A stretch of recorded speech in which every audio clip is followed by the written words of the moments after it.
അപ്പോൾ ചാപ്റ്ററിന്റെ പേര് എന്ന് പറയുന്നത് ഇന്ത്യയിലൂടെ എന്നാണ് ചാപ്റ്ററിന്റെ പേര്. വളരെ സ്പീഡിലൊന്നും എടുത്തു പോകുന്നില്ല. കഴിഞ്ഞ ദിവസം അനൂഷയാണെന്ന് തോന്നുന്നു പറഞ്ഞിട്ടുണ്ടായിരുന്നു ആദ്യത്തെ ചാപ്റ്റർ എടുത്തത് കുറച്ച് സ്പീഡല്ലേ എന്ന്. ആദ്യത്തെ ചാപ്റ്റർ വളരെ ബേസിക് ആയിട്ടുള്ള കാര്യമായതുകൊണ്ടും അത് പിന്നീട് നമുക്ക് 7ാം ക്ലാസ്സിലും 8ാം ക്ലാസ്സിലും എല്ലാം റെപ്പറ്റേറ്റീവ് ആയിട്ട് വരുന്നത് കൊണ്ടും ഞാൻ സ്പീഡിൽ അങ്ങ് പോയെന്നേ ഉള്ളൂ. ഇന്ന് തൊട്ട് നമുക്ക് സ്പീഡ് കുറച്ച് പോകാം കേട്ടോ. അപ്പോൾ തുടങ്ങുന്നു ഇന്ത്യയിലൂടെ. ഇന്നത്തെ ഈ ചാപ്റ്ററിനകത്ത് ആദ്യം എന്തൊക്കെ പറയുന്നു എന്ന് നോക്കാം. അതിന് മുമ്പായിട്ട് താല്പര്യമുള്ളവരാണെന്നുണ്ടെങ്കിൽ നിങ്ങൾ പഠിക്കാനായിട്ട് തന്നെയാണ് വീഡിയോ ഓപ്പൺ ചെയ്തിരിക്കുന്നതെങ്കിൽ ഒരു ഷീറ്റ് പേപ്പറോ ഒരു നോട്ട്ബുക്കോ എടുത്ത് വെക്കുക. പറയുന്ന പോയിന്റ്സ്, നിങ്ങൾക്ക് വേണ്ട പോയിന്റ്സ് ലെക്ചർ നോട്ട് കൂട്ട് എഴുതി പോകാനായിട്ട് ശ്രമിക്കുക. ഇടയ്ക്ക് നമ്മൾ റിവൈസ് ചെയ്ത് പറഞ്ഞ കാര്യങ്ങൾ ഒന്നുകൂടെ റെപ്പറ്റേറ്റീവായിട്ട് പറയും. ആ സമയത്ത് നിങ്ങൾ ഒന്നുകൂടെ ഉറപ്പിക്കുക. ശേഷം രാത്രി കിടക്കുന്നതിന് മുമ്പ് ഒന്ന് വായിച്ചു നോക്കുക ചാപ്റ്റർ. അപ്പോഴേക്കും നിങ്ങൾക്ക് ഈ ഒരു സെക്ഷൻ ഉറക്കുന്നതായിരിക്കും. അപ്പോൾ ഇന്നത്തെ ചാപ്റ്ററിനകത്ത് നമ്മൾ പറയാൻ പോകുന്നത് ആദ്യം ഇന്ത്യയുടെ ആ ഒരു പ്രധാനപ്പെട്ട ഫീച്ചേഴ്സ് എന്തൊക്കെയാണ്, എവിടെ, അതായത് തെക്ക് വടക്ക് നീളം, വടക്ക് കിഴക്ക് നീളം, അതെല്ലാം കാര്യങ്ങളെല്ലാം നമ്മൾ പറയും നന്നായിട്ട്. അതിനുശേഷം കൃഷിയെ പറ്റിയിട്ട് പറയുന്നുണ്ട്, ഉത്തരപർവ്വത മേഖലയുടെ പ്രാധാന്യത്തെ പറ്റിയിട്ട് പറയുന്നുണ്ട്, ഉത്തരേന്ത്യയിലെ സമതലത്തിനെ പറ്റിയിട്ട് പറയുന്നുണ്ട്, പീഠഭൂമിയെ പറ്റിയിട്ട് പറയുന്നുണ്ട്, സമതലങ്ങൾ അതായത് തീരസമതലങ്ങൾ അഥവാ തീരപ്രദേശത്തെ പറ്റിയിട്ടും പവിഴദ്വീപുകളെ പറ്റിയിട്ടും പറയുന്നുണ്ട്, ഇന്ത്യയുടെ ഭൂപ്രകൃതിയുടെ ഒരു മാപ്പിനെ പറ്റിയിട്ട് പറയുന്നുണ്ട്, ഇന്ത്യയിലെ പ്രധാനപ്പെട്ട നദികൾ, അവ ഉത്ഭവിക്കുന്ന സ്ഥാനം, അതിനെ പറ്റിയിട്ട് പറയുന്നുണ്ട്. അതുപോലെ മണ്ണിനങ്ങളെ പറ്റിയിട്ട് അതും ഈ സെക്ഷനിൽ തന്നെ ഒന്ന് പറഞ്ഞു വെക്കുന്നുണ്ട്. ഇന്ത്യയിലെ മണ്ണിനങ്ങൾ, അതുപോലെ കാലാവസ്ഥ, അതുപോലെ ശൈത്യകാലം, മഴക്കാലം, ഇതിനെല്ലാം ഡീറ്റെയിൽഡ് ആയിട്ടുള്ള കാര്യങ്ങളെ പറ്റിയിട്ടെല്ലാം ചർച്ച ചെയ്യുന്നുണ്ട്. അതുപോലെ നൈസർഗിക സസ്യജാലങ്ങളും ജന്തുവൈവിധ്യം എന്ന് പറയുന്ന സെക്ഷൻ ഈ ഒരു ചാപ്റ്ററിനകത്താണ്. അപ്പോൾ ഇത്രയും കാര്യങ്ങൾ നമ്മൾ ഓൾറെഡി ഇപ്പോൾ പറഞ്ഞായിരുന്നു. സിലബസിനകത്ത് പറഞ്ഞിട്ടുള്ള ഒരുപാട് പോർഷൻസ് ഇതിനകത്ത് നമ്മൾ ബേസിക് ആയിട്ട് കവർ ചെയ്യുന്നുണ്ട്. അത്രയ്ക്ക് ഇമ്പോർട്ടൻ്റ് ആയിട്ടുള്ള ഒരു ബേസിക് ചാപ്റ്റർ ആണിത്. സോ നല്ല വൃത്തിയായിട്ട് പഠിക്കുക, ഓരോ കാര്യങ്ങളും റെപ്പറ്റേറ്റീവ് ആയിട്ട് വായിച്ചു നോക്കുക. അതുകൊണ്ട് നമുക്ക് തുടങ്ങാം. ഇന്ത്യയിലൂടെ നോക്കിക്കോളൂ. വർഷത്തിന്റെ ഏറിയ പങ്കും മഞ്ഞുറഞ്ഞ് ദുർഘടമായ പർവ്വതനിരകൾ, വമ്പൻ നദികൾ, പകൽ ചൂട് 50 ഡിഗ്രി സെൽഷ്യസിന് മുകളിലെത്തുന്ന ചുട്ടുപൊള്ളുന്ന മരുഭൂമി, ലോകത്തിലെ ഏറ്റവും കൂടുതൽ മഴ പെയ്യുന്ന സ്ഥലം, ഭൂപ്രകൃതിയിലും കാലാവസ്ഥയിലും മാത്രമല്ല കൃഷിയിലുമുണ്ട് വൈവിധ്യങ്ങൾ, ഗോതമ്പും ചോളവും കരിമ്പും ഒക്കെ കൃഷി ചെയ്യുന്ന വിശാലമായ സമതലങ്ങൾ, ഏലം, കുരുമുളക് തുടങ്ങിയ സുഗന്ധവിളകൾ വിളയുന്ന മലമടക്കുകൾ, തെങ്ങും നെല്ലും വളരുന്ന ദൈർഘ്യമേറിയ തീരപ്രദേശങ്ങൾ, നാടിന്റെ ഈ വൈവിധ്യങ്ങൾക്കൊത്ത് ജീവിതം ക്രമപ്പെടുത്തിയിട്ടുള്ള വ്യത്യസ്തരായ മനുഷ്യർ, അവർക്കിടയിൽ വ്യത്യസ്ത മതവിശ്വാസങ്ങൾ, ആചാരങ്ങൾ, ആഘോഷങ്ങൾ, ഭാഷ, ആഹാരം, വസ്ത്രം, പാർപ്പിടം എന്നിവയിലെല്ലാം ഉണ്ട് വൈവിധ്യങ്ങൾ. ഇതെല്ലാം ചേർന്നതാണ് നമ്മുടെ ഇന്ത്യ എന്ന് പറയുന്നത് അല്ലെ. ചില സ്ഥലങ്ങളിൽ നമ്മൾ തെക്ക് നിന്നും വടക്കോട്ട് പോകുന്തോറും പല മാറ്റങ്ങൾ, അല്ലെങ്കിൽ കിഴക്ക് നിന്നും പടിഞ്ഞാറോട്ട് പോകുന്ന സംസ്ഥാനങ്ങളിലെല്ലാം ഈ പറഞ്ഞ പല മാറ്റങ്ങൾ, കൃഷിയിൽ മാറ്റമുണ്ട്, ഭൂപ്രകൃതിയിൽ മാറ്റമുണ്ട്, കാലാവസ്ഥയിൽ മാറ്റമുണ്ട്, ആൾക്കാരുടെ വിശ്വാസങ്ങളിൽ മാറ്റമുണ്ട്, ആഘോഷങ്ങളിൽ മാറ്റമുണ്ട്. ഇതെല്ലാം ചേർന്ന വൈവിധ്യങ്ങൾ നിറഞ്ഞ ഒന്നാണ് നമ്മുടെ ഇന്ത്യ എന്ന് പറയുന്നത്. ഇന്ത്യയുടെ ഭൂപ്രകൃതി, നദികൾ, കാലാവസ്ഥ, മണ്ണ്, സസ്യജന്തുജാലങ്ങൾ എന്നിവയിലെ വൈവിധ്യങ്ങളെ പറ്റിയിട്ടാണ് ഈ ഒരു പാഠത്തിൽ നമ്മൾ വിശദമായിട്ട് പഠിക്കാൻ പോകുന്നത്. ഇനി ഇന്ത്യയുടെ സ്ഥാനമാണ് ഒന്നാമത്. ഈ ഒരൊറ്റ പാരഗ്രാഫിൽ നിന്ന്, ഈ ഒരൊറ്റ സെക്ഷനിൽ നിന്ന് നമുക്കൊരു 3 ക്വസ്റ്റ്യൻ വീതം പ്രതീക്ഷിക്കാം. ഒന്നാമത് നോക്കാം. ഭൂമധ്യരേഖയ്ക്ക് വടക്ക് ഉത്തര അക്ഷാംശം 8 ഡിഗ്രി 4 മിനിറ്റ് മുതൽ 37 ഡിഗ്രി 6 മിനിറ്റ് വരെയും, പൂർവ്വരേഖാംശം 68 ഡിഗ്രി 7 മിനിറ്റ് മുതൽ 97 ഡിഗ്രി 25 മിനിറ്റ് വരെയുമാണ് ഇന്ത്യയുടെ സ്ഥാനം. എന്താണ്? ഭൂമധ്യരേഖയ്ക്ക് വടക്കാണ് സ്ഥാനം ഇന്ത്യയുടെ. എവിടെ? ഭൂമധ്യരേഖയ്ക്ക് വടക്ക് ഉത്തര അക്ഷാംശം 8 ഡിഗ്രി 4 മിനിറ്റ് മുതൽ 37 ഡിഗ്രി 6 മിനിറ്റ് വരെയും, പൂർവ്വരേഖാംശം 68 ഡിഗ്രി 7 മിനിറ്റ് മുതൽ 97 ഡിഗ്രി 25 മിനിറ്റ് വരെയുമാണ് ഇന്ത്യയുടെ സ്ഥാനം. പഠിച്ചല്ലോ. ഇനി നോക്കാം. 3.28 ദശലക്ഷം ചതുരശ്ര കിലോമീറ്റർ വിസ്തൃതിയുള്ള ഇന്ത്യക്ക് ലോകരാജ്യങ്ങളിൽ വലിപ്പത്തിൽ 7ാം സ്ഥാനമാണുള്ളത്. അപ്പം ഇന്ത്യയുടെ ടോട്ടൽ വിസ്തൃതി എത്രയാണ്? 3.28 ദശലക്ഷം ചതുരശ്ര കിലോമീറ്റർ ആണ് വിസ്തൃതി. അതുപോലെ ലോകരാജ്യങ്ങളിൽ വലിപ്പത്തിൽ എത്രാം സ്ഥാനമാണ് നമ്മുടെ ഇന്ത്യക്കുള്ളത്? 7ാം സ്ഥാനമാണ്. 3 ക്വസ്റ്റ്യൻ പഠിച്ചല്ലോ. ഭൂമധ്യരേഖയ്ക്ക് വടക്ക് ഉത്തരാക്ഷാംശം 8 ഡിഗ്രി 4 മിനിറ്റ് 37 ഡിഗ്രി 6 മിനിറ്റ് വരെ, പൂർവ്വരേഖാംശം 68 ഡിഗ്രി 7 മിനിറ്റ് മുതൽ 97 ഡിഗ്രി 25 മിനിറ്റ് വരെയുമാണ് ഇന്ത്യയുടെ സ്ഥാനം. ടോട്ടൽ വിസ്തൃതി 3.28 ദശലക്ഷം ചതുരശ്ര കിലോമീറ്റർ ആണ്. ലോകരാജ്യങ്ങളിൽ വലിപ്പത്തിൽ 7ാം സ്ഥാനമാണ് നമ്മുടെ ഇന്ത്യക്കുള്ളത്. അപ്പൊ ഇത്രയും പോയിന്റ്സ്, 3 പോയിന്റ് ആണ് പറഞ്ഞത്. 3ഉം റെപ്പറ്റേറ്റീവ് ആയിട്ട് ചോദിക്കുന്ന പോയിന്റ്സ് ആണ്. പഠിച്ചു വെക്കുക. വളരെ വളരെ ഇമ്പോർട്ടൻറ്റ്. നോട്ട് ചെയ്ത് പോവുക. ബാക്കി നോക്കൂ, ഹിമവാന്റെ മടിയിൽ എന്ന് പറയുന്ന ഒരു സെക്ഷനാണ്. ഇവിടെ ചിത്രം ശ്രദ്ധിക്കുക. ജമ്മു കാശ്മീരിലെ ഒരു ഉൾനാടൻ ഗ്രാമത്തിലെ വീടാണ് ചിത്രത്തിൽ. പ്രാദേശികമായി ലഭിക്കുന്ന വസ്തുക്കൾ ഉപയോഗിച്ച് നിർമ്മിച്ചിട്ടുള്ള ഈ വീടിന്റെ പശ്ചാത്തലത്തിൽ മഞ്ഞു മൂടിയ ഹിമാലയ മലനിരകളുടെ താഴ്വരമാണ് കാണുന്നത്. കണ്ടോ, ഇവിടെ ഇങ്ങനെ മഞ്ഞു മൂടി കിടക്കുന്നത് നമ്മൾ സിനിമയിലൊക്കെ കണ്ടിട്ടില്ലേ? അപ്പോൾ ഈ പർവ്വതനിരകളിൽ ഇന്ത്യയുടെ വടക്ക് പടിഞ്ഞാറ് ജമ്മു കാശ്മീർ മുതൽ വടക്ക് കിഴക്ക് അരുണാചൽ പ്രദേശ് വരെ നീളുന്ന ഭാഗത്തിന് ഏകദേശം 2400 കിലോമീറ്റർ. അപ്പം ഇവിടെ ചോദിക്കുന്ന ക്വസ്റ്റ്യൻ എന്താണ്? അതായത് ഹിമാലയ പർവ്വതനിര എവിടം തൊട്ട്? ജമ്മു കാശ്മീർ തൊട്ട്. ഞാൻ ഓൾറെഡി പറഞ്ഞു ഡയറക്ഷൻ പഠിച്ചു വെക്കണമെന്ന്. ഇതാണ് നോർത്ത്, ഇതാണ് സൗത്ത്, ഇത് വെസ്റ്റ് ആണ്, ഇത് ഈസ്റ്റ് ആണെന്ന് പറഞ്ഞു അല്ലെ? അപ്പൊ ഇവിടെ പറയുന്ന പോയിന്റ് എന്താണ്? ജമ്മു കാശ്മീർ, വടക്കു പടിഞ്ഞാറ് ജമ്മു കാശ്മീർ. ഇവിടെയാണല്ലോ ജമ്മു കാശ്മീർ ഇന്ത്യയുടെ വടക്കു പടിഞ്ഞാറാണ് അല്ലെ? വടക്ക് പടിഞ്ഞാറാണ് ജമ്മു കാശ്മീർ. ഇതാണ് പടിഞ്ഞാറ്, കാണാൻ പറ്റുന്നുണ്ടോ? വടക്കു പടിഞ്ഞാറ് ജമ്മു കാശ്മീർ മുതൽ വടക്ക് കിഴക്ക് ഇവിടെ എന്താണ്? അരുണാചൽ പ്രദേശ് വരെ നീണ്ടു കിടക്കുന്ന ഹിമാലയ പർവ്വത നിര എന്ന് പറയുന്നത് എത്ര നീളമുണ്ട്? 2400 കിലോമീറ്റർ നീളമാണ് ഉള്ളത്.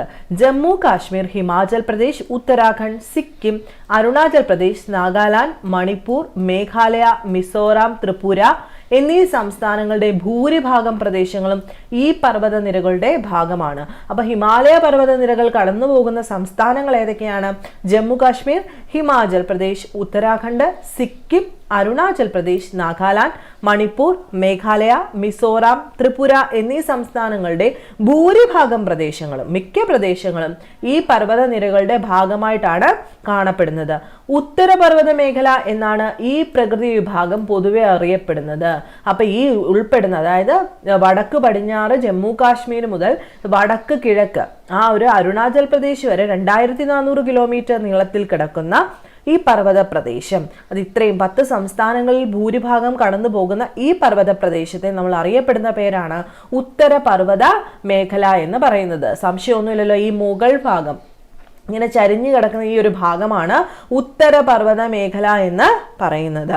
ഇനി നോക്കുക, ഹിമാലയത്തിന്റെ ഏറ്റവും ഉയരം കൂടിയ ഭാഗങ്ങളിൽ വർഷം മുഴുവൻ മഞ്ഞു മൂടിക്കിടക്കുന്നു. ഹിമാലയത്തിന്റെ ഏറ്റവും ഉയരം കൂടിയ ഭാഗങ്ങളിൽ വർഷം മുഴുവൻ മഞ്ഞു മൂടിക്കിടക്കുന്നു. ഇവിടെ സ്ഥിരമായ ജനവാസമൊന്നും ഉണ്ടാകുകയില്ല.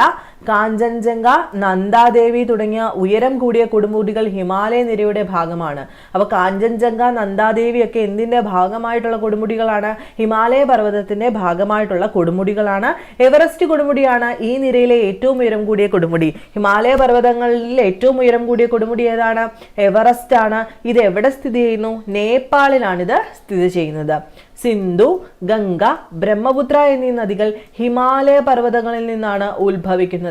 ഇവിടെ നിന്നും കിട്ടാൻ പോകുന്നത് ഒരു 4-5 ക്വസ്റ്റ്യൻസ് ആണ്. ഒന്നാമത്തെ ക്വസ്റ്റ്യൻ 2400 കിലോമീറ്റർ നീളമാണ് ജമ്മു കാശ്മീർ മുതൽ അരുണാചൽ പ്രദേശ് വരെയുള്ള പർവ്വത നിരയുടെ നീളം എന്ന് പറയുന്നത്. എത്ര സംസ്ഥാനത്താണ് ഭൂരിഭാഗം ഈ ഒരു ഉത്തരപർവ്വത മേഖല തുടങ്ങുന്നത് എന്ന് ചോദിക്കുകയാണെങ്കിൽ, അല്ലെങ്കിൽ പടർന്നു കിടക്കുന്നത് എന്ന് ചോദിക്കുകയാണെങ്കിൽ, ജമ്മു കാശ്മീർ, ഹിമാചൽ പ്രദേശ്, ഉത്തരാഖണ്ഡ്, സിക്കിം, അരുണാചൽ പ്രദേശ്, നാഗാലാൻഡ്, മണിപ്പൂർ, മേഘാലയ, മിസോറാം, ത്രിപുര എന്നീ സംസ്ഥാനങ്ങളിലാണ്. ഇത് മൊത്തത്തിൽ പറയുന്ന പേരാണ് ഉത്തരപർവ്വത മേഖല. അതുപോലെ ഏറ്റവും ഉയരം കൂടിയ ഭാഗത്ത് ഒന്നും ജനവാസമില്ല. കാഞ്ചൻജംഗ, നന്ദാദേവി തുടങ്ങിയ ഹിമാലയ നിരകളുടെ ഭാഗമായിട്ടുള്ള കൊടുമുടികളാണ്. ആ കൂട്ടത്തിൽ ഏറ്റവും ഉയരം കൂടിയ കൊടുമുടി എവറസ്റ്റ് ആണ്. അത് സ്ഥിതി ചെയ്യുന്നത് നേപ്പാളിലാണ്. അതുപോലെ ഹിമാലയത്തിൽ നിന്ന് ഉത്ഭവിക്കുന്ന പ്രധാനപ്പെട്ട ഇന്ത്യയിലെ നദികളാണ് സിന്ധു, ഗംഗ, ബ്രഹ്മപുത്ര എന്നീ നദികൾ. മനസ്സിലായല്ലോ? ഇനി നോക്കാം, ഹിമാലയത്തിലെ മഞ്ഞു മൂടിയ പർവ്വതനിരകൾക്ക് തൊട്ടു തെക്കു ഭാഗത്തായി തണുപ്പിന്റെ തീവ്രത വളരെ കുറവാണെന്ന് പറയാം അല്ലെ? ഏറെ പ്രകൃതി ഭംഗിയുള്ള ഈ മേഖലയിൽ സിംല, ഡാർജിലിംഗ്, കുളു, മണാലി തുടങ്ങിയ നിരവധി സുഖവാസ കേന്ദ്രങ്ങളുണ്ട്. ഇവിടെ ശ്രദ്ധിക്കുക, ഹിമാലയത്തിന്റെ മഞ്ഞു മൂടിയ പർവ്വത നിരകൾക്ക് തൊട്ട് തെക്കു ഭാഗത്തായിട്ടെന്നാ പറഞ്ഞത്. തെക്കു ഭാഗം ഒന്നുകൂടെ വരച്ചു നോക്കുക. ഇതാണ് നോർത്ത്, ഇതാണ് സൗത്ത് അല്ലെ?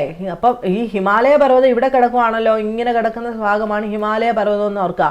ഹിമാലയത്തിന്റെ മഞ്ഞു മൂടിയ പർവ്വത നിരകൾക്ക് തൊട്ട് തെക്കു ഭാഗം എന്ന് പറയുമ്പം ഇത് നോർത്ത് ആണെങ്കിൽ ഇതിന്റെ തൊട്ട് തെക്കു ഭാഗം എന്ന് പറയുമ്പോൾ ഇതിന്റെ തൊട്ട് താഴ്വശം ഈ ഒരു പോർഷൻ വരുമെന്ന് ആലോചിക്കാം. ആ ഭാഗത്ത് തണുപ്പിന്റെ തീവ്രത ഇച്ചിരി കുറവാണ്. ഈ പ്രകൃതി ഭംഗിയുള്ള സ്ഥലത്താണ് ഷിംല, ഡാർജിലിംഗ്, കുളു, മണാലി തുടങ്ങിയ സുഖവാസ കേന്ദ്രങ്ങൾ കാണപ്പെടുന്നത്. ഉരുളക്കിഴങ്ങ്, ബാർലി, കുങ്കുമപ്പൂ ഉൾപ്പെടെ മറ്റു പലതരം പൂക്കൾ എന്നിവ ഇവിടുത്തെ പ്രധാന കൃഷി ഇനങ്ങളാണ്. അപ്പം നമ്മുടെ ഹിമാലയ പർവ്വതത്തിൻ്റെ തൊട്ട് തെക്കു ഭാഗത്ത് തണുപ്പ് താരതമ്യേന കുറവാണ്. അവിടെ സുഖവാസ കേന്ദ്രങ്ങൾ കാണപ്പെടുന്നുണ്ട്. അവിടുത്തെ പ്രധാന കൃഷികൾ ഏതൊക്കെയാണ്? ഉരുളക്കിഴങ്ങ്, ബാർലി, കുങ്കുമപ്പൂ ഉൾപ്പെടെ മറ്റു പലതരം പൂക്കളൊക്കെയാണ് ഇവിടുത്തെ പ്രധാന കൃഷികൾ. അതുപോലെ ആപ്പിൾ, ഓറഞ്ച് തുടങ്ങിയ പഴവർഗ്ഗങ്ങളും തേയിലയും ഈ മേഖലയിൽ കൃഷി ചെയ്യുന്ന മറ്റു വിളകളാണ്. അത് ഓർത്ത് വെച്ചേക്കണം. അതുപോലെ ഹിമാലയ നിരകളുടെ ഏറ്റവും തെക്കുഭാഗത്ത് കുന്നുകൾക്ക് വളരെ ഉയരം കുറവാണ്. തെക്കുഭാഗത്തോട്ട് വരുംതോറും ഹിമാലയ നിരകളുടെ കുന്നുകൾക്ക് ഉയരം കുറഞ്ഞു വരുന്നു. ഈ മേഖലയിൽ വൈവിധ്യമാർന്ന വിളകളാണ് കൃഷി ചെയ്യുന്നത്. അപ്പൊ തെക്കോട്ട് വരുംതോറും, അപ്പൊ ഒന്നുകൂടെ ഞാൻ വരച്ച് കാണിക്കുക, ഇത് നോർത്താണ്. ഇവിടെ നിന്ന് തെക്കോട്ട് വരിക എന്ന് പറയുമ്പോൾ ഇവിടെ നിന്ന് താഴോട്ട് വരിക എന്നാണ് അർത്ഥം. മനസ്സിലാവുന്നുണ്ടോ? അവിടുത്തെ കുന്നുകൾക്കൊക്കെ താരതമ്യേന ഉയരം കുറവാണ്. അവിടെ വൈവിധ്യമാർന്ന വിളകൾ കൃഷി ചെയ്യുന്നതും ഉണ്ട്. ഉത്തരപർവ്വത മേഖലയിൽ ഏറ്റവും ജനസാന്ദ്രത കൂടിയ മേഖല ഏതാണ്? ഈ ഒരു മേഖലയാണ്. തെക്കു ഭാഗത്താണ് ഉത്തരപർവ്വത മേഖലയിൽ ഏറ്റവും കൂടുതൽ ജനസാന്ദ്രത കൂടിയ മേഖല. മഞ്ഞു മൂടിയ ഹിമാലയ നിരകളിൽ നിന്ന് ഉത്ഭവിക്കുന്ന നദികൾ ഒഴുക്കിക്കൊണ്ടുവരുന്ന മണൽ, ചെളി, ഉരുളൻ കല്ലുകൾ എന്നിവയുടെ കനത്ത നിക്ഷേപങ്ങൾ നിറഞ്ഞതാണ് ഈ ഒരു താഴ്വര മേഖല എന്ന് പറയുന്നത്. ഡൂണുകൾ എന്ന് നമ്മൾ ഡെറാഡൂൺ എന്ന് പറയത്തില്ലേ? അപ്പൊ താഴ്വര എന്നാണ് അതിനർത്ഥം. അപ്പൊ ഈ ഒഴുക്കിക്കൊണ്ടുവരുന്ന നദികളെല്ലാം ഒഴുക്കിക്കൊണ്ടുവരുന്ന മണലും ചെളിയും ഉരുളങ്കല്ലും എല്ലാം കൂടെ കൊണ്ടുവന്ന് നിക്ഷേപിച്ചിട്ട് അവിടെ ഒരു താഴ്വാരം പോലെ ഫോം ചെയ്യുന്നുണ്ട്. ജനസാന്ദ്രത കൂടുതലാണെന്ന് പറയുമ്പോൾ എന്താണ് ജനസാന്ദ്രത? ഒരു പർട്ടിക്കുലർ പ്രദേശത്ത് ജീവിക്കുന്ന ജനങ്ങളുടെ ആ ഒരു എണ്ണത്തിനെയാണ് നമ്മൾ ജനസാന്ദ്രത എന്ന് വിളിക്കുന്നത്. അപ്പൊ താരതമ്യേന ജനസാന്ദ്രത കൂടിയ ഒരു ഏരിയയാണ് ഏതെന്ന് പറയുന്നത് ഉത്തരപർവ്വത മേഖലയുടെ തെക്കു ഭാഗം എന്ന് പറയുന്നത്. ഇതിനകത്ത് ഡൗട്ട് ഒന്നുമില്ലല്ലോ. പ്രധാനപ്പെട്ട കൃഷി ഇനങ്ങളെ പറ്റിയിട്ടും വ്യക്തമായിട്ട് നോക്കാനായിട്ട് ശ്രദ്ധിക്കാം. ഇനി നെക്സ്റ്റ് നോക്കുക, ഉത്തരപർവ്വത മേഖലയുടെ പ്രാധാന്യങ്ങളെ പറ്റിയിട്ടാണ്. ഇവിടെ കുങ്കുമപ്പൂ കൃഷി ചെയ്യുന്നത് കാണിച്ചിട്ടുണ്ട്, കണ്ടോ? ഇതാണ് കുങ്കുമപ്പൂ കൃഷി. ജമ്മു കാശ്മീരിലാണ് കുങ്കുമപ്പൂ കൃഷി ചെയ്യുന്നത്. അതിനെ പറ്റിയിട്ടൊക്കെ ഡീറ്റെയിൽഡ് ആയിട്ട് നമുക്ക് പിന്നീട് പഠിക്കാം. നെക്സ്റ്റ് നോക്കുക, ഉത്തരപർവ്വത മേഖലയുടെ പ്രാധാന്യം എന്തൊക്കെയാണ്? ഉത്തരപർവ്വത മേഖല നമുക്ക് എത്രമാത്രം സഹായകമാകും, അതായത് ഇന്ത്യയിൽ ജീവിക്കുന്ന നമുക്ക് എത്രമാത്രം ഹെൽപ്പ് ചെയ്യുന്നുണ്ടെന്ന് നോക്കാം. നമ്പർ 1, കാലാവസ്ഥയെ സ്വാധീനിക്കുന്നു. എല്ലാവരും ഊഹിച്ച കാര്യം തന്നെയാണല്ലോ. കാലാവസ്ഥയെ സ്വാധീനിക്കുന്നു. എങ്ങനെ? ശൈത്യകാലത്ത് മധ്യ ഏഷ്യയിൽ നിന്നും വീശുന്ന ശീതക്കാറ്റിനെ ഇന്ത്യയിലേക്ക് കടത്തിവിടാതെ നമ്മെ സംരക്ഷിക്കുന്നു. മധ്യ ഏഷ്യ, ഇന്ത്യയുടെ സ്ഥാനം നോക്കാം. ഞാൻ ജസ്റ്റ് ഇവിടെ ഇന്ത്യയുടെ ഒരു മാപ്പ് ഇവിടെ ഉണ്ടായിരുന്നല്ലോ. ഇവിടെ ഇപ്പം ഇന്ത്യ ഇവിടെ കിടക്കുകയാണെങ്കിൽ മധ്യ ഏഷ്യ നമുക്കറിയാം. ഇവിടെ നിന്ന് ഇങ്ങോട്ട് രാജ്യങ്ങൾ, അഫ്ഗാനിസ്ഥാൻ ഉൾപ്പെടെയുള്ള രാജ്യങ്ങളെല്ലാം ഉണ്ട്. അപ്പം മധ്യ ഏഷ്യ എന്ന് പറയുമ്പോൾ ഏകദേശം ഈ ഒരു പോർഷനായിട്ട് വരും ഏഷ്യ എന്ന് പറയുമ്പോൾ. ഇവിടെ നിന്ന് വീശുന്ന അതായത് ശൈത്യകാലത്ത് ഇവിടെ നിന്ന് ശക്തമായിട്ട് ഇങ്ങോട്ട് കാറ്റ് വീശാൻ സാധ്യതയുണ്ട്. ഇങ്ങനെ കാറ്റ് വീശും. ഈ ഒരു ഏരിയയിൽ നിന്നും കാറ്റ് വീശാൻ സാധ്യതയുണ്ട്. അപ്പം അങ്ങനെ വരുന്ന കാറ്റിനെ ആര് തടഞ്ഞു നിർത്തുന്നു? നമ്മുടെ ഉത്തരപർവ്വത മേഖല തടഞ്ഞു നിർത്തി നമ്മളെ രക്ഷിക്കുന്നു. മൺസൂൺ കാറ്റുകളെ തടഞ്ഞ് ഉത്തരേന്ത്യയിലുടനീളം മഴ പെയ്യിക്കുന്നതും ഉത്തരപർവ്വത മേഖലകളാണ്. മൺസൂൺ കാറ്റുകൾ തിരിച്ചു പോകാതെ തടഞ്ഞു നിർത്തിയിട്ട് ഉത്തരേന്ത്യ, നോർത്ത് ഇന്ത്യയിലെല്ലാം തന്നെ മഴ പെയ്യിക്കുന്നതും ആര് തന്നെയാണ്? ഉത്തരപർവ്വത നിരകളാണെന്ന് പറയാം. അപ്പോൾ കാലാവസ്ഥയെ അങ്ങനെ സ്വാധീനിക്കുന്നുണ്ട്. 2, പ്രകൃതിദത്തമായ കോട്ട. പുരാതന കാലം തൊട്ടേ നമ്മൾ ഹിസ്റ്ററി പഠിക്കുമ്പോൾ പഠിച്ചിട്ടുണ്ട്. നമ്മുടെ ഒരു ഹിമാലയ പർവ്വതം കടന്നു വരാൻ ഭയങ്കര പാടായതുകൊണ്ട് ഒരുപാട് ആക്രമണങ്ങളിൽ നിന്നും, അലക്സാണ്ടറിന്റെ ഒക്കെ ആക്രമണങ്ങളിൽ നിന്നും ഒരുപാട് തടഞ്ഞിട്ടുള്ള ഒരു കാര്യമാണ്. അതുകൊണ്ട് അറബ്സിന്റെ ഇൻവേഷനിലൊക്കെ ഏറ്റവും കൂടുതൽ പ്രൊട്ടക്ട് ചെയ്ത് നിർത്തിയിരുന്ന ഒരു കോട്ടയായിരുന്നു നമ്മുടെ ഹിമാലയം എന്നൊക്കെ നമ്മൾ പഠിക്കുന്നുണ്ട്. അതുകൊണ്ട് തന്നെ നമുക്ക് പറയാം പ്രകൃതിദത്തമായ കോട്ടയാണ് എന്ത്, നമ്മൾ നിർമ്മിച്ചതല്ല, പ്രകൃതി തന്നെ ഉണ്ടാക്കി തന്നിട്ടുള്ള ഒരു കോട്ടയാണ് ഹിമാലയം എന്ന് പറയാം. അതായത് പുരാതന കാലം മുതൽ തന്നെ വടക്കു പടിഞ്ഞാറ് നിന്നുള്ള ആക്രമണങ്ങളിൽ നിന്നും ഒരു പരിധി വരെ നമ്മെ സംരക്ഷിക്കുന്നത് ഈ പർവ്വത നിരകളാണെന്ന് നമുക്ക് പറയാം. അടുത്തത് നദികളുടെ ഉത്ഭവ പ്രദേശമാണ്. നമ്മുടെ ഏറ്റവും ഇമ്പോർട്ടൻ്റ് ആയിട്ടുള്ള, ഇന്ത്യയിലെ ഏറ്റവും ഇമ്പോർട്ടൻ്റ് ആയിട്ടുള്ള സിന്ധു, ഗംഗ, ബ്രഹ്മപുത്ര എന്നീ നദികളും അവയുടെ നിരവധിയായ പോഷക നദികളും ഉത്ഭവിക്കുന്നതെല്ലാം തന്നെ ഈ പർവ്വത നിരകളിൽ നിന്നാണ്. ഏത് പർവ്വതനിര? ഉത്തരപർവ്വത മേഖലയിൽ നിന്നാണ്. അപ്പം എന്തൊക്കെ കാര്യങ്ങളാണ് അതിൻ്റെ പ്രത്യേകതകൾ? 1, കാലാവസ്ഥയെ സ്വാധീനിക്കുന്നുണ്ട്. അതിനകത്ത് ശൈത്യകാലത്ത് ഏഷ്യയിൽ നിന്നും, ഏത് ഏഷ്യ? സെൻട്രൽ ഏഷ്യയിൽ നിന്നും വീശുന്ന ശീതക്കാറ്റിനെ ഇന്ത്യയിലേക്ക് കടത്തിവിടാതെ സംരക്ഷിക്കും. അതുകൊണ്ട് മൺസൂൺ കാറ്റുകളെ തടഞ്ഞ്, അതായത് പെട്ടെന്ന് തിരിച്ചു പോകേണ്ട മൺസൂൺ കാറ്റിനെ തടഞ്ഞു നിർത്തി നോർത്ത് ഇന്ത്യ മുഴുവൻ മഴ പെയ്യിക്കുന്നതെല്ലാം ഉത്തരപർവ്വത നിരകളാണ്. 2, പ്രകൃതിദത്തമായ കോട്ട. പല പുരാതന കാലം തൊട്ട് തന്നെ വടക്കു പടിഞ്ഞാറ് നിന്നുള്ള ആക്രമണങ്ങളിൽ നിന്നെല്ലാം തന്നെ നമ്മളെ സംരക്ഷിക്കുന്നത് ഈ പർവ്വത നിരകളാണ്. ദെൻ നദികളുടെ ഉത്ഭവ പ്രദേശം. ഏതൊക്കെ നദി? ഇന്ത്യയിലെ ഏറ്റവും പ്രധാനപ്പെട്ട നദികളായിട്ടുള്ള സിന്ധു, ഗംഗ, ബ്രഹ്മപുത്ര എന്നിവയും അതിൻ്റെ പോഷക നദികളും എല്ലാം തന്നെ ഉത്ഭവിക്കുന്നത് എവിടെ നിന്നാണ്? ഈ പർവ്വതനിരകളിൽ നിന്നാണെന്ന് പറയാൻ സാധിക്കുന്നു. അപ്പോൾ ഉത്തരപർവ്വത മേഖലയെ പറ്റിയിട്ട് ഡീറ്റെയിൽഡ് ആയിട്ട് പറഞ്ഞു. ഒന്നുകൂടെ പറയാം. ഉത്തരപർവ്വത മേഖല എന്ന് പറയുന്നത് ഏകദേശം നോർത്തിൽ ജമ്മു കാശ്മീർ മുതൽ ഈസ്റ്റ്, അതായത് നോർത്ത് ഈസ്റ്റ് ഭാഗത്തേക്കുള്ള അരുണാചൽ പ്രദേശും അതുകൊണ്ട് ഈസ്റ്റേൺ സംസ്ഥാനങ്ങളായിട്ടുള്ള ബാക്കി സംസ്ഥാനം മിസോറാം, മേഘാലയ, മണിപ്പൂർ അവിടെയൊക്കെ വ്യാപിച്ചു കിടക്കുന്ന ഒന്നാണ് ഉത്തരപർവ്വത മേഖല എന്ന് പറയുന്നത്. അതുപോലെ വർഷത്തിൽ എപ്പോഴും ഇവിടെ മഞ്ഞ് മൂടി കിടക്കുന്ന ഒരു ഏരിയയാണ്. അതുപോലെ ഒരുപാട് വലിയ കൊടുമുടികൾ കാണപ്പെടുന്നുണ്ട്. ഏറ്റവും വലിയ കൊടുമുടി നേപ്പാളിൽ സ്ഥിതി ചെയ്യുന്ന എവറസ്റ്റ് ആണെന്ന് പറയാം. അതുപോലെ നദികൾ ബ്രഹ്മപുത്ര, ഗംഗ, സിന്ധു എന്നിവയൊക്കെ ഉത്ഭവിക്കുന്നത് തന്നെ ഈ ഒരു ഉത്തരപർവ്വത മേഖലയിൽ ഉൾപ്പെട്ട ഹിമാലയ നിരകളിൽ നിന്നാണെന്ന് പറയാം. അതുപോലെ ഇവിടുത്തെ ഏറ്റവും ഫേമസ് ആയിട്ടുള്ള സുഖവാസ കേന്ദ്രങ്ങളെല്ലാം ഇതിൻ്റെ നോർത്ത് ഭാഗത്തല്ല, അതിൻ്റെ സൗത്ത് ഭാഗത്തായിട്ടാണ് കാണപ്പെടുന്നത്. അവിടെ താരതമ്യേന കുന്നുകൾക്കൊക്കെ ഹൈറ്റ് വളരെ കുറവാണ്. ജനസാന്ദ്രത ഏറ്റവും കൂടിയ മേഖല എന്ന് പറയുന്നത് അതിൻ്റെ സൗത്ത് ഭാഗമാണെന്ന് പറയാം. പിന്നെ ഉത്തരമേഖലയുടെ പ്രാധാന്യം വരെയാണ് നമ്മൾ പറഞ്ഞു നിർത്തിയിരിക്കുന്നത്. സംശയമൊന്നുമില്ലല്ലോ. നെക്സ്റ്റ് പറയാൻ പോകുന്നത് ഉത്തരേന്ത്യയിലെ സമതലം എന്നാണ്. ഇവിടെ ചിത്രത്തിനകത്തൊരു പടം കൊടുത്തിരിക്കുന്നത് കണ്ടോ? ഉത്തരേന്ത്യയിലെ വിശാലമായ സമതല ഭൂപ്രകൃതിയാണ് ചിത്രത്തിൽ. ഇവിടെ ഇഷ്ടം പോലെ വീടുകളും കെട്ടിടങ്ങളും ഒക്കെ കാണാം. ഇവിടെ നടുക്കൂടെ നദി ഒഴുകി പോകുന്നുണ്ട്. കണ്ടോ?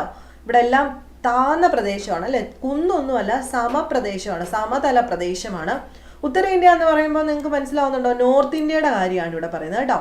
അതായത് രാജസ്ഥാൻ, പഞ്ചാബ്, ഹരിയാന, ഉത്തർപ്രദേശ്, ബീഹാർ, പശ്ചിമ ബംഗാളിന്റെ കുറെ ഭാഗങ്ങൾ എന്നിവ ഉൾപ്പെടുന്ന പ്രദേശം സമതല പ്രദേശമാണ്. എവിടെയൊക്കെയാണ്?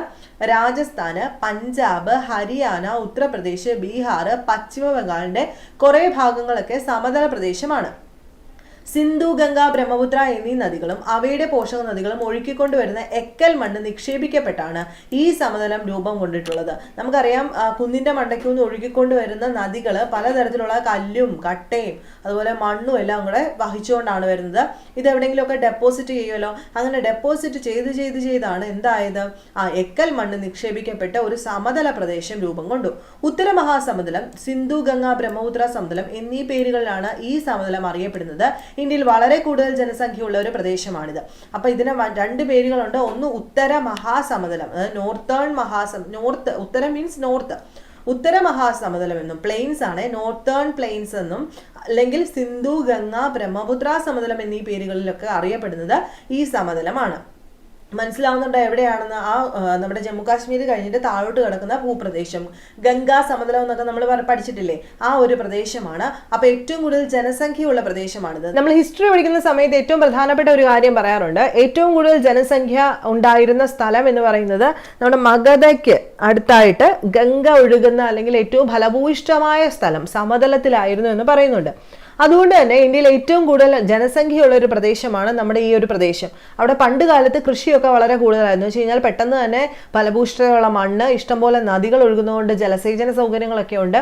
അങ്ങനെ ഒരുപാട് പോസിറ്റീവ് സൈഡ്സ് ഉള്ള ഒരു സ്ഥലമായിരുന്നു ഈ സമതലം എന്നറിയപ്പെടുന്നത്. അതുകൊണ്ടാണ് അവിടെ പണ്ടേ ജനസംഖ്യ ഉള്ളത് എന്ന് നമ്മൾ ഹിസ്റ്ററി പഠിക്കുമ്പോൾ പറയുന്ന കാര്യമാണ്. ഗോതമ്പ്, ചോളം, നെല്ല്, കരിമ്പ്, പരുത്തി, പയർവർഗ്ഗങ്ങൾ എന്നിങ്ങനെ ഉത്തരമഹാസമുദ്രത്തിൽ കൃഷി ചെയ്യുന്ന വിളകൾ നിരവധിയാണ്. അപ്പൊ പ്രധാന കൃഷി ഏതൊക്കെയാ?